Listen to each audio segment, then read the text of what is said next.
Hello everyone. Let me introduce to myself first of all.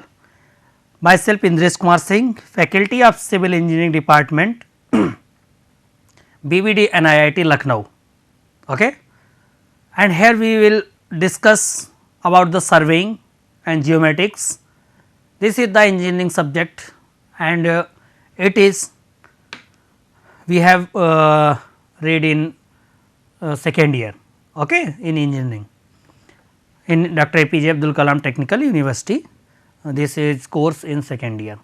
So, in the first unit we have discussed about the basic concept of surveying, and on the series of these small points, or we can say in these topics, now we have reached at a contouring, and we have discussed from last two lectures contouring. Okay. So, in this lecture we have proceed same way and same topic contouring. In that contouring there is today's topic is indirect method of contouring. Okay. So, the today topic is indirect method of contouring. Subject is surveying and geomatics, subject code KCE 302. Indresh Kumar Singh, myself, Department of Civil Engineering Faculty, BVD NIIT Lucknow. This is the mod 1 lecture number 9. In the first unit we have discussed here mod 1 and this is the lecture number 9. Okay. So, now in last class we have discussed about contouring, how we can say what is contour and what is contouring. Now, then we have come on the points purpose of contours, and then we have come on the characteristics of contouring. Okay. Those are the very important, very effective, sufficient the things, points for the contouring. And to understand the graph, contour graph for any surveyors, must we watch those lectures and must we learn about how we know about the contour. Recap once again that the same elevation, the points which have the same elevation, and when we connected those points, the imaginary lines we get, and those lines is known as contour lines. Okay. And whenever we come on the methods of contourings, there are the direct methods and indirect methods. In the direct methods we have discussed by leveling, stop leveling, okay, and direct methods we have used some instruments, tape, chaining, and after that we have come on the indirect method. There are three different way of employing the indirect method of contouring. That is, first one is grid, second is cross sectional method, and third is the radial line methods or the tachometric methods. Okay. So, these three types of methods in the indirect methods. Basically, we know that there are the two methods of contouring, one is direct method and second is indirect method. And in indirect methods there are the three different types, in which first is grid method and second one is cross sectional method. Okay. Third, radial line methods and tachometric methods. Okay. So, we can go. Now, we have here we can see that in grid method how we find the contouring by the indirect methods, and in which we have discussed the grid method. Grid method में क्या है, if the area is not large, it is divided into a grid or series of squares. The grid size may vary from 5 meter into 5 meter to 25 meter to 25. Okay. याद रखिएगा, हम यहाँ पर जो भी कोई भी रीजन है उसको अगर स्क्वायर में ऐसे हम कन्वर्ट करेंगे तो ये जो डिस्टेंस होंगी इन स्क्वायर की साइज, तो स्क्वायर 5 मीटर इंटू 5 मीटर की हो सकती है, 10 मीटर इंटू 10 मीटर हो सकता है, 15 मीटर इंटू 15 मीटर के स्क्वायर हम बना सकते हैं, और कहाँ तक जा सकते हैं, 25 मीटर से 25 मीटर का स्क्वायर ड्रॉ कर सकते हैं। ओके, तो ग्रिड मेथड क्या है, इस तरीके से ग्रिड बनाएंगे और उस ग्रिड में क्या होगा कि स्क्वायर बनाएंगे। ग्रिड का सिंपल सा मतलब समझते हैं तो वही सेम चीज है कि ग्रिड में इस तरीके से हमको ग्रिड बनाते हैं और वो ग्रिड क्या होंगे, सब स्क्वायर टाइप में होंगे। हम डिवाइड कर देंगे उस एरिया को जिसका हमको सर्वे करना है। ओके, लेकिन अब ये बात तो पता होनी चाहिए कि हम उस एरिया को डिवाइड कर रहे हैं तो उस स्क्वायर की क्या साइज हो सकती है। तो आप याद रखिएगा कि ग्रिड मेथड्स में जो साइज होती है वो 5 मीटर इंटू 5 मीटर से शुरू कर सकते हो और कब तक, 25 मीटर इंटू 25 मीटर तक हम वैल्यूज ले सकते हैं। Okay, depending upon the nature of the ground, the contour interval and the scale of the map, ये हमको डिसाइड कहाँ से करना है कि कितना कंटूर इंटरवल लेना है, कितनी उसकी स्केल लेनी है, ये हमको डिसाइड करना है ग्राउंड को देखकर। जिस टाइप का ग्राउंड होगा उसी के हिसाब से हमको स्केल कंसीडर करनी होगी। ओके, मान लीजिए आपको पता है कि कैसा ग्राउंड है और उस ग्राउंड के हम कितने इंटरवल में डिवाइड कर सकते हैं। आपके पास स्मॉल एरिया है तो 5-5 मीटर के स्क्वायर आप बना लीजिए, ग्रिड बना लीजिए और उनका हम एलिवेशन कैलकुलेट कर सकते हैं। उन 5 मीटर्स की एरिया में आप बहुत आसानी से कोई प्लांट है, कोई बिल्डिंग है, सारी चीज़ें हम डिनोट कर सकते हैं। और यही सर्वे ग्राफ था हमारा, तो बहुत आसानी के साथ हम सब ड्रॉ कर सकते हैं और फिर हमको हर पॉइंट का हम एलिवेशन कैलकुलेट कर सकते हैं। और जैसे हमको एलिवेशन कैलकुलेट हो जाएगा, वर्टिकल डिस्टेंस पता चल जाएगी, हम क्या करेंगे, उन पॉइंट्स को अपने ग्राफ पे ड्रॉ कर देंगे और एक इमेजिनरी लाइन ड्रॉ कर उनको कनेक्ट करेंगे जिनका सेम एलिवेशन रहेगा। जो हमको ग्राफ मिलेगा, जो मैप मिलेगा, उसको हम कंटूर मैप बोलेंगे। ओके, उसको स्टडी करना है और वही आपको अल्टीमेटली जानना है और जो कि आज के टॉपिक में हम उसी को डिस्कस कर रहे हैं। ओके, तो आपको पता चल गया कि जो इनडायरेक्ट मेथड में हमारा पहला मेथड ग्रिड मेथड है। ग्रिड मेथड का मतलब होता है ग्रिड बनाना। तो इसका मतलब हमने अपनी एरिया को जो ज़्यादा लार्ज नहीं थी उसको डिवाइड कर लिया ग्रिड में छोटे छोटे, और छोटे छोटे ग्रिड हैं जिनकी साइज है स्क्वायर की 5-5 मीटर, 10-10 की मीटर, 15-15 मीटर की या 25 मीटर तक ले सकते हो। ओके, ये भी ध्यान रखिएगा, लिमिट भी है। ऐसा नहीं आप कितना भी डिवाइड कर दो, क्योंकि फिर तो एरिया बहुत ज़्यादा हो जाएगी, फिर हमारा ग्रिड मेथड नहीं यूज हो सकता। ओके, सो इसके बाद जब हम ये करेंगे कि 25-25 मीटर हो गया, the grid corners are marks on the ground and spot level of these corners are then determined by normal method by levelling using a level. अब याद रखिए, सबसे पहले हमको क्या करना है, ये कॉर्नर पॉइंट्स होते हैं, इनको हमें पहले मार्क कर लेना है सबसे पहले। ओके, फर्स्ट ऑफ ऑल क्या करेंगे, जो कॉर्नर पॉइंट्स होंगे उनको मार्क कर लेंगे और जब उनको हम मार्क कर लेंगे तो उन सभी का हमको जो भी रिड्यूस लेवल या जो हाइट ऑफ एलिवेशन निकालना है वो हम सिंपल यूज करके, लेवलिंग का यूज करके और कोई सिंपल मेथड, डायरेक्ट मेथड से भी उनको कैलकुलेट कर सकते हैं। मीन्स कंबाइन हो सकता है और तब ग्रिड मेथड में फिर आसानी से हो जाएगा कि थोड़ा हमने डायरेक्ट यूज किया और फिर हमने ग्रिड मेथड यूज कर लिया। उसके बाद the grid is plotted of the scale of the map and the spot level on the grid corners are entered the contoured of the desired value are then locked by the interpolation. This method is very suitable for a small open area where contours are required at the close vertical interval. Okay, तो एक interpolation भी होता है, उसके द्वारा भी हम कर सकते हैं और सारी चीज़ें कैलकुलेट करके लिख सकते हैं, बना सकते हैं। एक सिंपल मेथड है। दूसरा मेथड हमारा क्या है, ओके, वो है रेडियल लाइन मेथड और टेकोमेट्रिक मेथड। कि जब हमको डायरेक्ट मेथड से हुआ ना, उसके बाद इनडायरेक्ट में आए, ग्रिड बना लिए, उसके कर लिए और उसके बाद में ग्रिड से नहीं हुआ तो फिर हम रेडियल लाइन मेथड या टेकोमेट्रिक मेथड से कर सकते हैं। तो in this method a number of radial lines are set out of the known angular interval. बात को समझिएगा, किसी भी रीजन का आपको अगर कंटूर ड्रॉ करना है, यहां पर क्या होगा, ट्रिकोमेट्रिक या रेडियल लाइन में हमको कोई भी लाइन ड्रॉ करनी है तो उसके हमें क्या एंगल्स पता होने चाहिए। ओके, उन एंगल्स के हिसाब से हम पॉइंट्स को सेट करेंगे और वो एंगल्स कितने होंगे आप याद रखिएगा, 15 डिग्री से या 30 degree. Okay, each station the points are selected on the line depend on the nature of the ground surface, और जो भी पॉइंट्स होंगे उन पे हम देखेंगे टेकोमेट्रिक रेडियल लाइन, जैसा कि शो कर रहा है नाम ही, यहाँ पे टेक्नोमेट्री कहीं ना कहीं यूज हो रही होगी, तो वो एंगल्स के बेसिस पे हम उनको जानेंगे, एंगुलर इंटरवल फाइंड करेंगे हर लाइन्स के, और वो एंगुलर इंटरवल में जो एंगल्स लेंगे वो 15 डिग्री और 30 डिग्री। ओके, याद रखिएगा 15 डिग्री और 30 डिग्री का। ठीक, so in this methods a number of radial lines are set out at the known angular intervals 15 or 30 degree. At each station the points are selected on the line depending on the nature of the ground surface.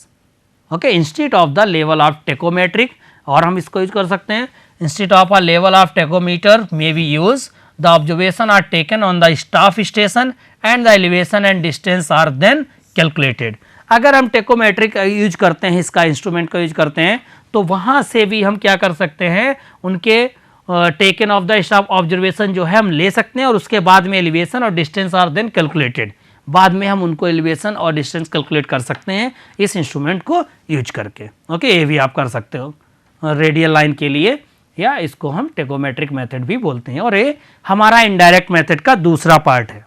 Okay, और क्या हो सकता है, a traverse and radial lines are plotted to the scale RLS of the point entered, the contour of desired values are then located by interpolation. This method is convenient in the hilly areas. अब ये reason कहाँ पे होगा हमारा, एक hilly areas में conventional रहेगा। Okay, कि रेडियल मेथड्स, और इसमें क्या होता है कि इंटरपोलेशन की बात करो तो इंटरपोलेशन जो आ रहा है टर्म, जैसे कि यहाँ का आपको एलिवेशन पता है और यहाँ पे भी पता है, मान लीजिए यहाँ से ही वाले, ठीक, अब इस पॉइंट का अगर पता है तो आप कैसे इसका निकालोगे एलिवेशन, इस पॉइंट का आपको निकालना है, तो इन पॉइंट्स का जो निकालना है हम क्या कर सकते हैं, सिंपल मैथमेटिक्स यूज कर सकते हैं, और बीच के जो भी इंटरवल होंगे उन पॉइंट्स का एलिवेशन हम कैलकुलेट कर सकते हैं, किसके द्वारा, बाय इंटरपोलेशन के द्वारा।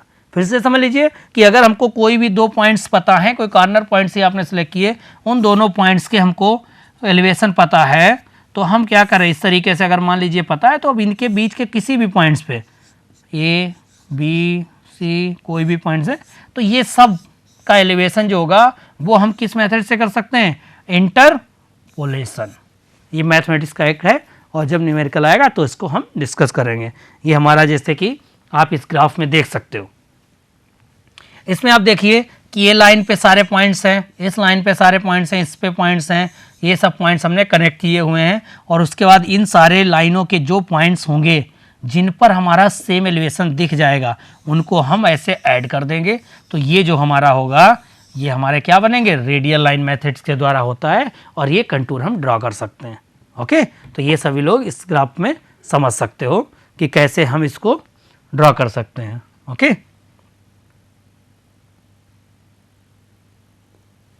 ठीक, इसको देख लीजिए कि रेडियल लाइन जब ड्रॉ करेंगे इनको तो एंगल के हिसाब से हमको देखना होगा 15 डिग्री और 30 डिग्री, और उसके बाद में जो भी लाइन्स पे जहां पर भी हमको सेम एलिवेशन के पॉइंट्स मिल जाएंगे तो उन सबको कनेक्ट करते हुए रफली हैंड से एक लाइन ड्रॉ कर देंगे, और वो हमारा क्या ग्राफ बन जाएगा, वो हमारा कंटूर बन जाएगा। ओके, तो ये मेथड्स थे आपके डायरेक्ट और इनडायरेक्ट मेथड्स। अब हम क्या करेंगे, यहाँ पर हम दोनों मेथड्स को कंपेयर करेंगे। ओके, तो कंटूरिंग में पूरा एक टॉपिक बढ़िया से तैयार करना है, कंटूरिंग क्या होती है, कैसे ड्रॉ करते हैं, उसके पर्पस, कैरेक्टरिस्टिक्स और मेथड्स। तो दो मेथड्स हमने आपको बताए हैं, डायरेक्ट मेथड और इनडायरेक्ट मेथड। ओके, तो डायरेक्ट मेथड जो रहेगा और इनडायरेक्ट मेथड जो है, दोनों में जो टाइप्स ऑफ मेथड्स थे वो भी हम लोगों ने डिस्कस किए हैं। अब हम दोनों के डिफरेंस देखते हैं। सबसे पहला कि direct method most accurate but slow and tedious. ऐसा नहीं है कि मतलब एक मेथड बहुत ज़्यादा इंपॉर्टेंट दूसरा नहीं है, तो आपको ये ध्यान रखना है कि जो डायरेक्ट मेथड्स है इट इज मोस्ट एक्यूरेट, ये वैल्यू हमको बहुत एक्यूरेट देता है, ये बात ध्यान रखो। लेकिन प्रॉब्लम क्या है कि ये थोड़ा धीरे धीरे होता है, स्लोली इसको कर सकते हैं, और थोड़ा टीडियस भी होता है। तो कोई भी चीज़ अगर आपको टाइम लग रही है तो आपको ये बात पता होगी कि अगर टाइम लगा के हम कोई काम कर भी रहे हैं, पेशेंस के साथ कर रहे हैं, तो अच्छा तो हो ही होगा। ओके, लेकिन अब इतना भी हम टाइम नहीं दे सकते हैं कि पता चले हमारा प्रोजेक्ट इतना डिले हो जाए, हमें बहुत फैक्टर्स को ध्यान में रखना होता है। तो डायरेक्ट मेथड्स क्या होता है, एक्यूरेट देता है लेकिन वो स्लो एंड टीडियस होता है। In compare to this method, indirect method not so accurate but rapid and less tedious.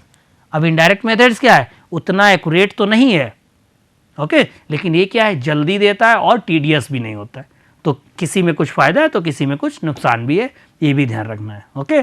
दूसरा क्या है हमारा, हम लोगों ने डिस्कस किया था पहले कि डायरेक्ट मेथड जो होता है वो एक्सपेंसिव होता है हमारा।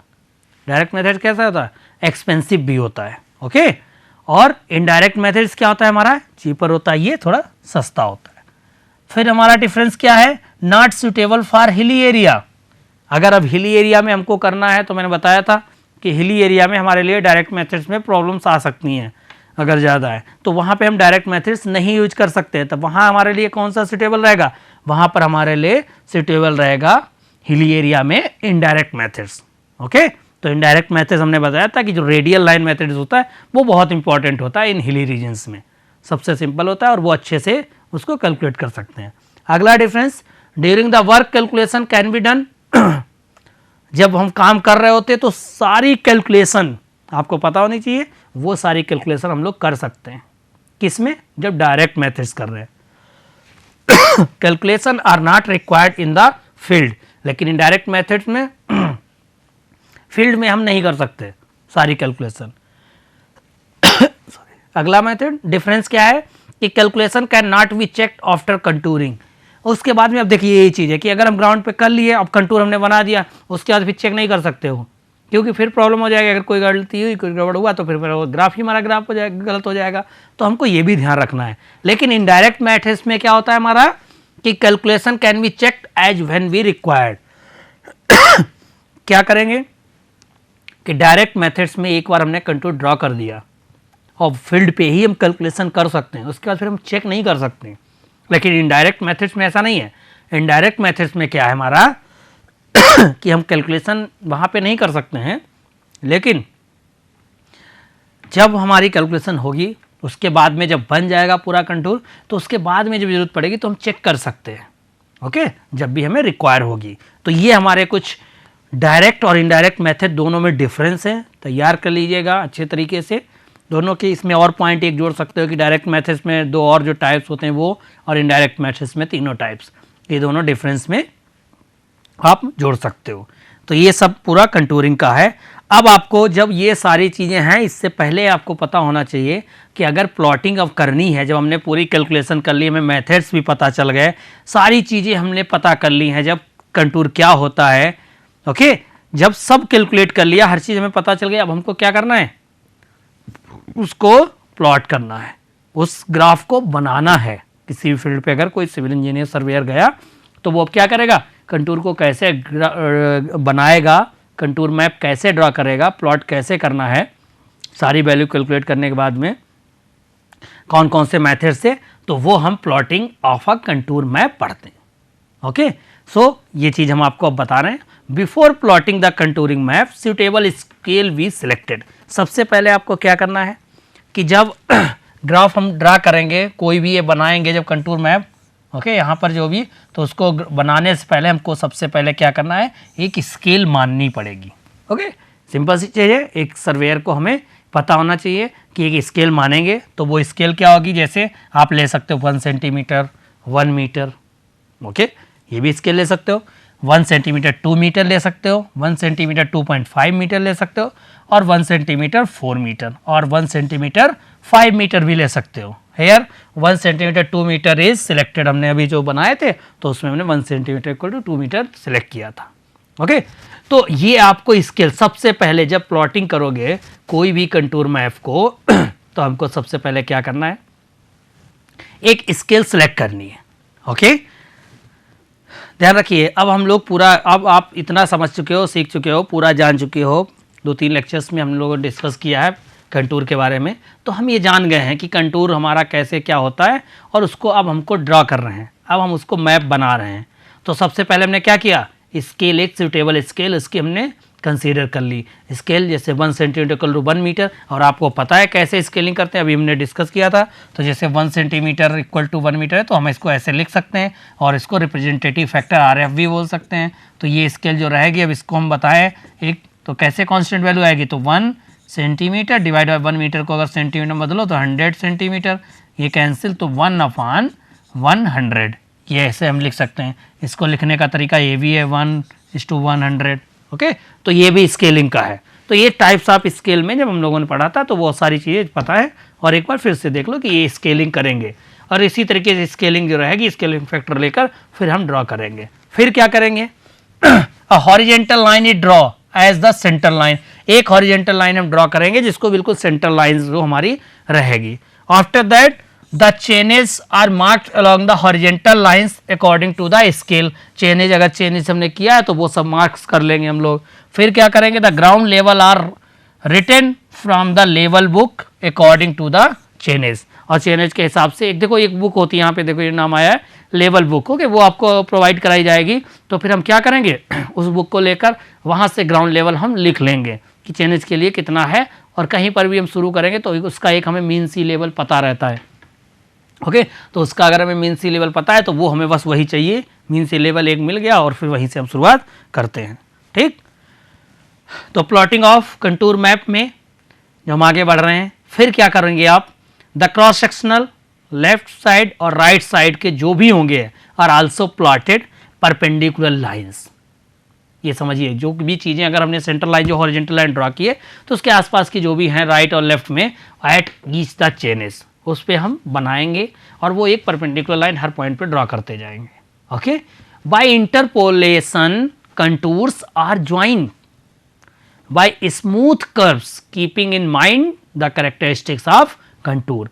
जो कैरेक्टरिस्टिक्स ऑफ कंटूर हमने डिस्कस किए थे उसके हिसाब से हमको क्या करना है, वो माइंड में रखनी है चीज़ों को, और उन सारे कैरेक्टरिस्टिक्स को ध्यान रखना है कि कौन से कट करेंगे कौन से नहीं कट करेंगे, इंटरसेक्ट करते हैं कि नहीं करते हैं। दो ही ऐसी कंडीशन आई थी, एक ओवरहैंगिंग वाली और एक वर्टिकल क्लिफ वाली, दो ऐसी थी जहां पर हमारे क्या थे, कंटूर्स एक दूसरे को वर्टिकल क्लिफ में टच कर रहे थे और ओवरहैंगिंग में एक दूसरे को कट कर रहे थे। वो दो एक्सेप्शनल केस थे जो कि जिसमें कंटूर्स लाइन जो होती है एक दूसरे को जहाँ पे कट की या किसी एक पॉइंट्स को ही टच कर रही थी। उसके अलावा हम आपको बता दिए कंटूर की क्या प्रॉपर्टी होती है, कभी भी वो एक दूसरे को इंटरसेक्ट नहीं कर सकती हैं, ये ध्यान रखिएगा। ओके, एक्सेप्शनल दो केस कौन कौन से, एक ओवरहैंगिंग और दूसरा क्लिफ वर्टिकल क्लिफ। ओके, दो याद रखिएगा, और फिर वो सारे कैरेक्टरिस्टिक दिमाग में रखकर ही हम उसको मैप को बनाएंगे। फिर क्या करना है हमको, first find out the maximum and minimum RL value and then first plot full values contour lines 47 48 49 etc. contour interval is 1 meter. After plotting these contours line reduce contour interval and it is taken 0.5 and contour line says these are plotted, contour lines are then linked. Okay, देखो क्या कर रहे हैं हमने, पहले मान लो बना लें 48 49 47, फिर हमने 0.5 को उनको रिड्यूस किया, फिर उस पर हमने ड्रॉ कर लिया, फिर और रिड्यूस किया उसको ड्रॉ कर लिया। आफ्टर दैट जितनी भी कंटूर लाइंस हैं उनको हम लोग क्या करेंगे, लिंक कर देंगे। ओके, तो इस तरीके से जो भी रहेंगे हमारे, हम पूरा अपना एक कंटूर ड्रॉ कर सकते हैं, बना सकते हैं।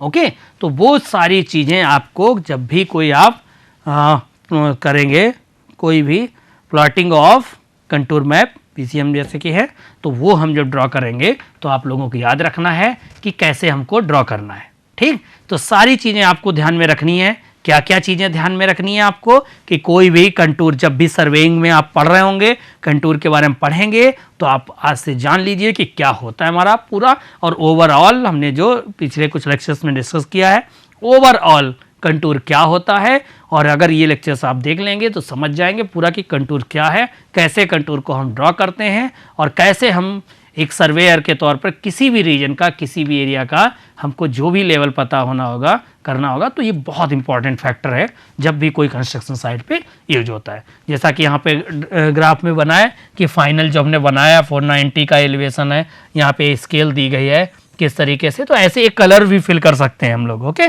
जब बाद में कलर फिल कर सकते हैं, जो लोअर वाले हैं उनका एलिवेशन उनमें हमने कोई सेट किया, फिर धीरे धीरे देखिए एलिवेशन बढ़ता गया, उसी तरीके से कलर का हमारा ब्राइटनेस बढ़ती गई, और ये लाइनें देखो ड्रॉ की गई, कहीं पे कट नहीं कर रही, इस तरीके से ऐसे जा सकती हैं, फिर ये जा सकती है। ओके, और फिर ये वाली देखो है, ये अलग बनी है, वही तो अलग है, और ये लाइन है ये बाहर कहीं कट हुई होगी, ये कहीं आपस में नहीं कोई कट करेंगी। ओके, ये वाली पूरी सेम एलिवेशन वाली गई है, ये गई है। ओके, ये देखो यहाँ सेम टच करती हुई गई है, तो इससे हम जान गए कि हो सकता है यहाँ पे वर्टिकल क्लिफ हो।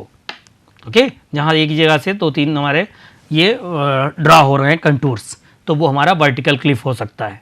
ठीक, और क्या हो सकता है, वो वर्टिकल क्लिफ हो सकती है, ओवर हैंगिंग भी हो सकती है। अगर कहीं ऐसा केस मिल जा रहा है, जैसे हम देखते हैं अपने इसमें कि क्या मैंने कहीं पे ड्रा किया, एक हमारा ये मान लीजिए कंटूर जा रहा है, इस तरीके से निकल गया, ये कहीं नहीं कट कर रहा है, ये यहाँ पर आया कट हुआ है, फिर ये वाला ऐसे गया है, ठीक, ये गया, ये टच हो गया, तो ये जैसे टच हुए ये हमने ग्राफ देखो बनाया। ठीक, तो ये कहीं ना कहीं हो सकता है कि वो हमारे ये देखो कट किया है, तो इसका मतलब ये हो गया है कि वहाँ पर हमारा कहीं ना कहीं ओवर हैंगिंग भी हो सकती है, क्लिफ नहीं समझते हो जैसे, तो उनका अगर हमको ड्रॉ करना होता है तो वो हमारा ओवर हैंगिंग भी हो सकता है। ठीक, तो ये ध्यान रखना है आप लोगों को कि कैसे हो सकता है ओवर हैंगिंग। मतलब ऐसे कोई रीजन है आपका, यहाँ पे कोई भी एक आपकी हिल है, ओके, तो अब कोई ऐसी अगर हिल है आपको इस तरीके से ये हिल मिल गई, अब ये देखिए ये आपकी ओवर हैंगिंग हिल हो गई है। ठीक, तो ऐसी कहीं पे रीजन मिल जाएगा तो दूसरा, जब भी हम ड्रॉ करेंगे तो इस तरीके से ये भी ध्यान रखना है हमको कि ये जो एलिवेशन है, जो स्लोप है, ये भी ध्यान देना है कि किसी भी हिल का कि देखिए ज़्यादा स्टीप तो नहीं है, ज़्यादा हमारा बिल्कुल माइल्ड तो नहीं है, तो दोनों चीज़ों पे ध्यान रखना है। और अगर ये वर्टिकल क्लिफ हो गई और फिर देखिए फिर ऐसे अगर बना है तो ये एक्सेप्शनल केस है, एक ये ओवर हैंगिंग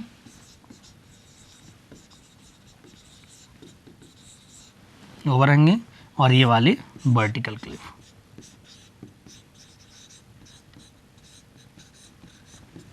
ओके, और ये दो हमारे क्या हैं, एक्सेप्शनल केस हैं। फिर हम एक बार बता दे रहे हैं, याद रखना जिन पर क्या होगा हमारा एक्सेप्शनल केस हैं, जिन पर क्या होगा हमारा, जो हम कंटूर ग्राफ ड्रा करेंगे, कंटूरिंग, तो कंटूरिंग जो ग्राफ होंगे और मैप, ओके, तो वो क्या करेंगे, कट करेंगे। और इसके अलावा और कहीं पर भी ये आपस में कट नहीं कर सकते हैं। तो ये ध्यान रखिएगा आप लोग बिल्कुल भी कि जब हमें पता होना चाहिए कि कोई भी कंटूर ग्राफ आपस में इंटरसेक्ट नहीं करता, सिर्फ दो केस में। वो कौन से दो हैं, ओवर हैंगिंग और एक वर्टिकल क्लिफ। ऐसे नहीं, वर्टिकल क्लिफ में एक पॉइंट से शुरू हो सकता है, जैसे कि इसका तो एलिवेशन जो रहेगा हमारा मान लीजिए तो वो यहीं पर रहेगा, अब ये सब रिड्यूस होते रहेंगे तो ये तो इसी पर पॉइंट आता रहेगा। ओके, तो ये हमारा मान लीजिए ऐसे बना, फिर ये इस तरीके से, फिर इस तरीके से, फिर इस तरीके से, ओके, एक ही जगह पे, तो ये इस तरीके से बनता रहेगा। हमें वही पॉइंट सब एक ही पॉइंट पे दिखाने हैं। और ओवर हैंगिंग में क्या होगा, ओवर हैंगिंग में ये हमारा कट कर सकता है इस तरीके से। ठीक, तो ये दो रहेंगे। ओवरऑल हम लोगों ने ये देख लिया है कि टोटल क्या कैसे हम प्लॉट करते हैं, ये भी आज हमने इस लेक्चर में जान लिया है। दोनों का डिफरेंस क्या है ये जान लिया, रेडियल लाइन मेथड्स भी देख लिया है, मेथड ऑफ कंटूरिंग ये समझ गए हैं, ग्रिड मेथड भी समझ गए हैं। ये हमारे इनडायरेक्ट मेथड्स जो थे वो हम लोगों ने डिस्कस कर लिए हैं। ठीक, तो एक बार रिकैप और करा देते हैं। टोटल कंटूरिंग का टॉपिक ख़त्म हो रहा है। कंटूरिंग क्या होती है आप समझ जाइएगा। तो अब शुरुआत से एक बार फिर से आप लोग रिकैप कर लेना कि कोई भी हमारी एक इमेजनरी लाइन होती है और उस लाइन पे जितने भी पॉइंट्स होंगे उन सबका एलिवेशन क्या होता है, सेम होगा। तो कोई भी एक ऐसी लाइन जिनका एलिवेशन सेम हो, ऑल द पॉइंट्स उस लाइन पे, उसको हम लोग कंटूर लाइन बोलते हैं और उस प्रोसेस को हम लोग कंटूरिंग बोलते हैं। ओके, फिर पर्पज हमने देख लिए हैं, कौन कौन से पर्पज होते हैं कंटूरिंग के लिए, वो सारी चीज़ें आपको कि हाँ इकोनॉमिकल रहेगा, क्या रहेगा। कैरेक्टरिस्टिक्स में हमने देख लिया है कि कहाँ पर हमारा एलिवेशन ज़्यादा है, जैसे जैसे हिली एरिया होगा तो कोई भी कंटूर ग्राफ आप ड्रा करेंगे तो उस कंटूर ग्राफ में क्या होगा, हमारा जो चीज़ रहेगी कंटूर ग्राफ में कि इनसाइड को जो हम बढ़ेंगे तो वो ग्राफ क्या होंगे हमारे, उसमें हमारा वैल्यू कम होती जाएगी। और सॉरी, जब हिली एरिया होगा तब बढ़ती जाएगी और जब डिप्रेशन होगा तो कम होती जाती है। और जब फ्लैट होता है तो कहीं ना कहीं वो लाइनें दूर दूर रहती हैं, कोई भी ग्राफ होगा जैसा कि आप देख सकते हो यहाँ पर। ओके, तो ये चीज़ हम समझ गए और ये हम जब जान गए हैं तो हाँ, अब यहीं पर हम अगर कोई भी एक ग्राफ देखेंगे उस ग्राफ को देखकर हम लोग ये जान सकते हैं कि कैसे हमारा कोई भी ग्राफ है और उसको हमको कैसे ड्रा करना है। ओके क्लास, तो थैंक यू। फिर हम लोग अगले क्लास में मिलेंगे और यहाँ तक हम लोगों को समझ में आ गया है, चीज़ों को समझिए।